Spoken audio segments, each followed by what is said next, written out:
Welcome. It's another episode of The Outside Looking In.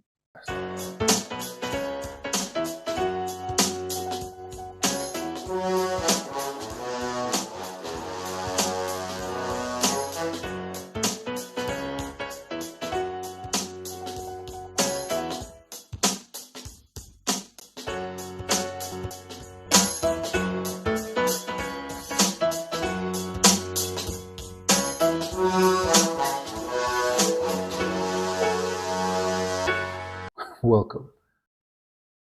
And we're back for the second part. Hey, did you all see this? The president of Uganda's son says that Jay-Z should hand over Beyonce to him. I didn't see this one. That he has more cows and therefore he's richer than Jay-Z. But why specifically Beyonce and Jay-Z?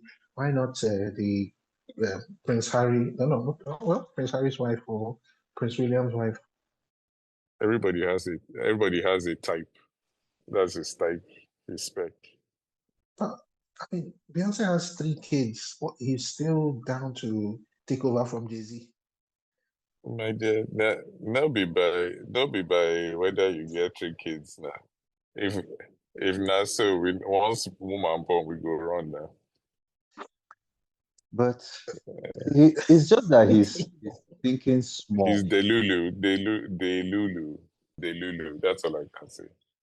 It's delusional. It's silly. Yeah, that's not the kind of thing to be saying. I'm just, why would he say, why would he come out and say, Jay-Z, okay, you've had your turn. It's my turn now. Just think it's crazy. I mean, if you think it's your turn, why don't you go and get her? After all, people have conquered many women like that while they were in their husband's house. So if you think you are man enough. What was it? Sorry, just to tell, I hadn't heard of it, but Smokey said had asked if we heard about, I think, the Ugandan president's son. I hadn't heard. Had you heard who asked Jay-Z to step aside so that he can take over the reins? Because Beyonce specifically, I have not heard this. This is crazy to me. Tiara, you don't have anything to say with regards to this? Your property. You know how I feel about all this nonsense happening. Please, it's not an item that you'll be saying that somebody's come and step down. Did you hear it though? Yes, I did. I didn't hear about it at all. Please, we have other problems in life. He won't hear it. He won't hear it. He probably would. He wouldn't hear it. I think those people have swarms of people that chew social media. Yeah. So, no, let me tell you why he won't hear it. Because there's so much noise, especially here. Like, there's so much noise. We're all drowning with information and noise that his social media team would only inform him of things that would not be overwhelming. So it can be, in other news, this was funny, but there are so many things that have happened today alone that I don't even think it would be on the top 10 things that was funny or happened today. Basically, his team would have heard it, but he might not have heard it. Yeah, his team would have heard it. Him, if he listens to these things, I don't even know how he makes any decision whatsoever. If he listens to every news that happens, you will die. There's so much going on. I don't even know how big Twitter, like big handles on Twitter. I don't know how you keep up. Have you ever followed all these like really, really posting people on Twitter? It's like, when do you have time to digest the thing that is going on? Then you give your take, then you respond to everybody, and then it's like, I don't even know how people do it. They have a team. If it's their work, like she says, maybe a team. Yeah, if this is what pays your bills, best believe you're gonna. Somebody like that weird face guy that was on that. Stega, yes, Regha. Somebody like Daniel Regha, will he have a team? He has a team. No, at the beginning, at the time. Now, but yes. that was what at that time he was doing to get him to that level. So you see, that was his 9 to I don't 5. know That's That's the what they what he bread and were was butter. doing. doing. Yeah. Yeah. So, bro, if you Is sat on is this it thing for is the 8 hours, textual version of Pella basically? well, anyhow you want to see it. But if you sit on this stuff for 4 hours straight, my brother, you go respond to everybody. People will even be tired of Bro. sending You sending go, they wait messages. for tweets, I make them said, show, make them tweet. Who we tweet? Tweet, you tweet, know. tweet now, so that I'll go. So let's get into this. Obi, since you were the one that ended with talking about it, so you can just start it. With regards to the rescue, Hmm. the Oyo The Rescue. movie Oyo Rescue. The Oyo Rescue. Funny enough, I know somebody who works at, I think it's Ladoke Akintola University there in Ogbomoso, that knows the actual people, like the guy that got beheaded is like colleagues with the guy's wife or something like that. So like is on the ground, on the ground. When the thing was happening, the lady was, as in she had to flee Yeah, it's Oshobo. traumatizing. At first, when I heard the story that they had been returned, my low trust, this thing for Nigeria was like Tinubu and these guys have just gone and gotten some unfortunates from the National Theatre and put them in the bush to form we were You're rescued. very skeptic. Jesus Lord help. The president is great. But then I buzzed her and I said, look, what's happening? And she says it's true. Like they actually rescued them. And there's actually been like, they did something good for a time. So yeah, I don't have any issues with the thing. Thank God the people have been returned. And it just goes to tell you that I think the whole time that they were there was 56 days, right? That's less than 2 months. So it just goes to tell you that Efficient. whenever we hear all these things, in 2 months they can actually roll up their sleeves and use their methods of intelligence or whatever the powers that they have and fix these things and go out and track all these terrorists but they just don't do it. As in, that's just the shortest way to put it. Like to hell with people that don't somehow these Oyo people found leverage to make them move and do something. So I mean, you have to commend that. You have to give kudos where kudos is due. Tinubu administration, Makinde Don't do that. administration, Don't do that. you have to Mm. give them their props for bringing them out of the bush Really? because they could have been left in the bush, man. There have many have been I left. thought they could have dead. Yes, yes. I Many think are still in the bush. even Yeah, yes, many many of are them. still, even before this your well, Take. knowing whoever caught yeah, knowing whoever to corroborate the story. I think first things first, those kids, the people in the bush, those are human beings. One, their families, people were genuinely suffering with that. So first things first, the fact that they've been rescued, that they're back home, whether it was play acting or real, they're back home. That's commendable. That's great. That is great. Um, but yeah, like you said, I also heard from somebody who said he was on the ground that it was real. And to buttress your point, if it's real, why don't they do this for other people? Because there are other people in other schools who were taken in and around that period in different parts of the country, and we don't even hear about those people. So kudos to them. They rescued these people. God knows how those people would have been suffering. 56 days in the wild. At least they're home now, and God bless them. They should bring back the other people who are in whatever bush they are, because it's not Kudos, funny at all. Yeah, kudos to them. Kudos to the government. Kudos, or your state government, the federal government of Nigeria for doing the right thing, even though it took 2 months and some days. But to your point and to Obi's point, the reason why they moved was because there was such a loud national outcry to the matter.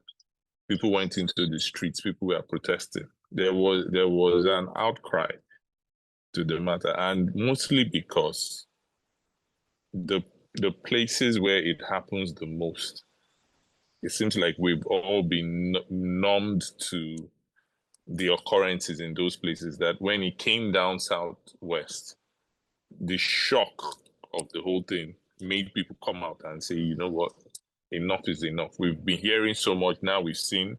And then to top it, this guy was gruesomely beheaded on video. Like the shock values made people yell out and protest. That's number one. Number two, with everything, with all the noise that came with it, optically, it makes more sense to be like, you know what, of all the rescues we can do, I think this one is the one that will give us more gravitas.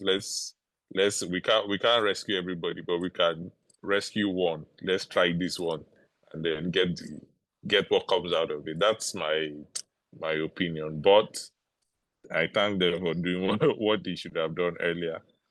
And hopefully more people. Well, there are still people in captivity. After all, the general, a former military spokesman, died in captivity.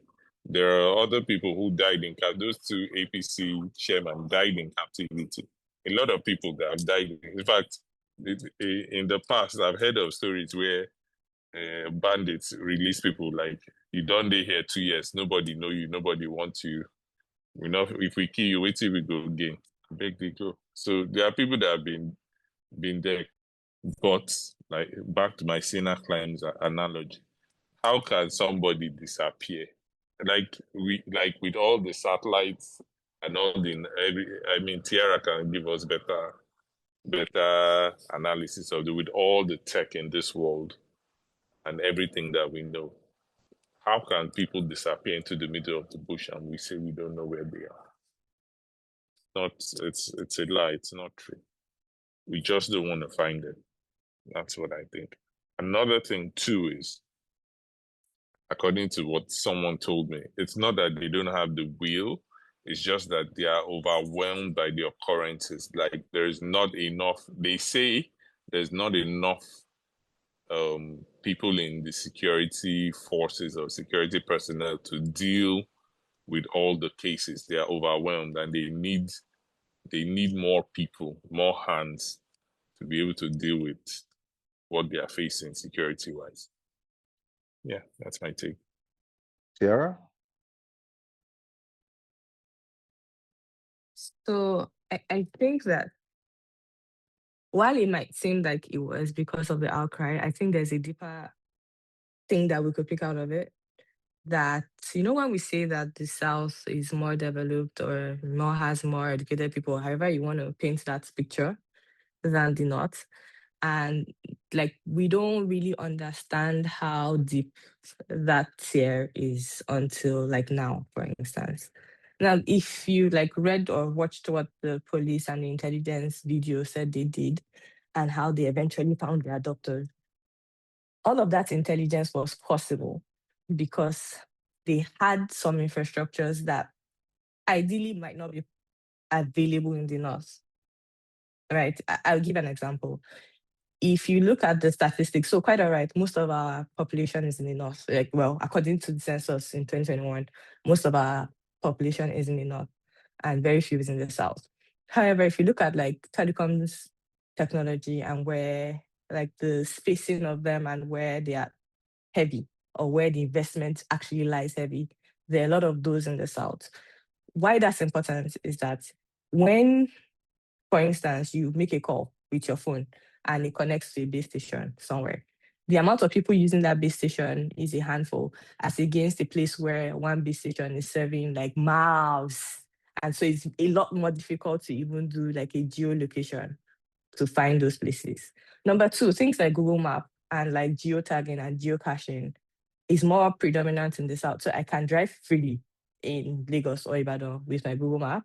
You can't try that thing, you will lose because that investment hasn't just been made to actually say, oh, this is the name of this road and this is where it leads to, and like this is the map of the environment. Because it's actually a physical endeavor to go to places and actually like document what the terrain looks like, what that place is, what the roads are, where it leads to, and all of that. And I just think that that investment, for good reason, hasn't been made in the north, because a lot of it in the south is because, there is data, you can take that data and you can sell it. Google has made some investments that, and obviously they will only focus on places where they will make the most money or where they will make the best bang for their buck. So rightfully so, I can understand why the south will have that and the north wouldn't. And so I don't think it's fair, and I might be wrong, to just think that the reason why they were rescued was because there was an outcry. I also think that fundamentally, if you look deeper, you would see that some of the things are made possible just by how we live and how we have invested in things. And if we don't take correction now, these things will continuously have like a very deep deviation of the north and the south. And the people in the north would continuously be aggrieved. Because if you say it, if people are saying this online that, oh, it's because they cried and they shout, all the people in just that cried and shout, I don't think that Oyo people, we can see it on Twitter and say, oh, maybe Oyo people cried more. But just people also cried. Like they cried, they went on the streets, their governor came, but still yet, they didn't get justice. And so they will feel more aggrieved. It will look like the government is favoring the South more than it's favoring the North. And then the people that are impacted in IDB camps would feel like they need to retaliate, they need to carry this thing on top of their head and fight the people more. So it might lead to more of a crisis than we would like it to lead to, rather than like celebrate that, it happened in South because of an outcry. I think that like we should actually shine lights on why this is a problem and why we should all come together and fix it, because it would literally fuck everybody up eventually. Like it would be a cycle that would bite everybody's ass. That's my take. From a political point of view, though, it's great that these people were rescued, but Yes. the folk in the north will see it as, so wait. Well, I We were think they cows. might see it exactly. Well, So there have been abductions from schools up here in and around the time this Oyo State. But one way or the other, you have somehow rescued these folk, and us that were tubers of Yamadi, our kids can be with, okay, no problem. We'll see you. We'll see you on Ballon Box Day. It's crazy, and there's no way Tinubu and his guys would want that to be the narrative. So damned if you do, damned if you don't. I don't think that he cares that that's the narrative. I think that this thing that you said, yes, but I don't think that he cares that it's a narrative. Because eventually, even if they are disgruntled, it's not that they would see you at the ballot boxes, because again, they're not even critically thinking about the repercussion of who they have put in power. So there's also that problem. Like it feels like there is a complex web of deceit and lies and reducing your ability to critically think that is impacting the North a lot more than it's impacting the South. And the South people are just like, oh, as long as it doesn't impact us, we're good. It's going to be interesting to see how that plays out. It wouldn't be Tinubu's problem eventually. It will be people in Lagos's problem, people in Ibadan problem. It will not be Tinubu's problem. I agree 100% like about that whole the dichotomy of the way that poverty and education or lack of it has been weaponized in the north, which has boiled down or trickled down to all these things in terms of they're hostile to technological progress. They're hostile to they're ignorant to making demands. You get the kind of thing that the whole of Oyo State galvanized around and said, okay, and it became a viral moment. And everywhere these politicians were going, they were seeing this thing to the point that it was going international. That kind of groundswell movement doesn't happen when something happens in the northeast or the northwest. It just doesn't, because the people on the ground don't know, are so backwardly, purposefully put backward, that they don't know to ask, they don't know to go on social media, they don't know to make a noise, to shake, to rattle the cage. They don't know.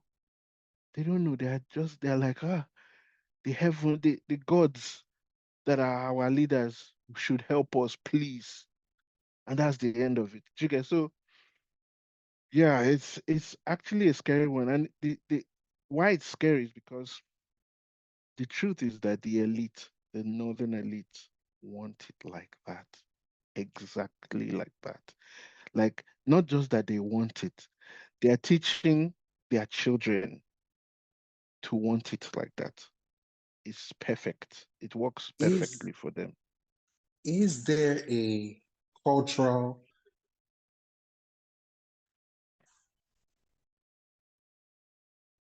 No, that I'm saying they're teaching their own children to say, keep this society like this. Keep this society like this. When you grab the reins, keep it like this. Yes, is there a cultural slash religious aspect to it? of Because in course. certain cultures slash religions, whatever happens to you is divine. It was meant to be. Take it like that. So Yeah, whether that's you're what getting some shafted, religion. It's very straightforward. Like but you can see it in the way that the British, when the British came here, the way that they moved politically, or how they govern the place. There's a certain some cultures were more egalitarian and more like uh, democratic, kind of. It wasn't democracy, but there was more of a Well democratic. structured. Well, Yes, governance Jigen. had a structure. And Yeah. Structured exactly, governance. and some cultures were feudal, very, very, very feudal. So all you have to control Is the one at is the the top. emir, is the one at the top. But in these democratic cultures, you can't pick one person. You have to you get a have to group of people. brainwash the group, and that's harder. Do you get? So it's Yeah, definitely, hence the indirect rule that was used. So hmm it's definitely cultural and religious, the I way that wanna I wanna things are. ask I wanna like I wanna agree with Tiara and disagree with Obi a little bit. So are we saying that the North didn't shout enough? Or are we saying that, or don't you think that they've screamed themselves hoarse? They've screamed for so long that nobody no we no longer care about when they're, because they have to scream every day. Now we're like it happens now, the new normal.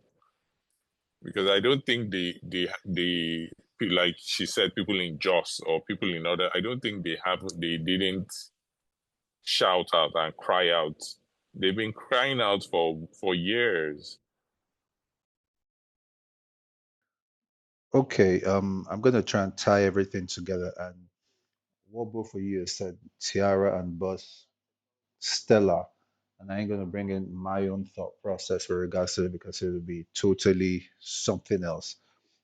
But um, yeah, let's if I take what Tiara said on its own, technology, it was a big influence. Why? Because like she said, it's more covered.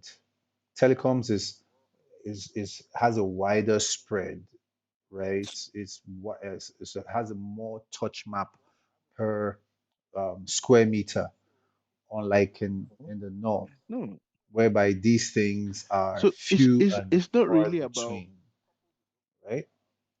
Few and far between. So it's easier to amass that information, to use it, because now there's a critical mass of information, data that can be worked on and can be coalesced, can be inferred from it to help with their Rescue and Did you hear? Did you hear how they said they got a hold of the relatives of the kidnappers?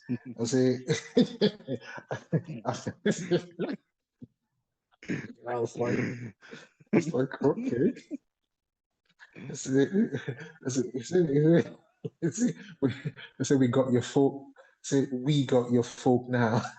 How did any? No. They shot some people though, according to them. Yeah, like I mean, Smokey, I hear what you're saying in terms of like Joss, like in the case of Joss, there's been a lot of no, but then the thing is, I I'm not an expert on this. I'm not the SME on this, but just from reading up on these things, right? In Joss's case, the real major issue is not the kidnapping per se. There's a long-standing um cultural thing or fight that between two factions. I'm not the expert. I'm saying this is my understanding of the situation. Same thing in Kaduna. There's a long-standing Muslim Christian thing that is going on that is outside of the kidnapping thing. But if we're talking about the kidnapping part, the Boko Haram insurgency in those places.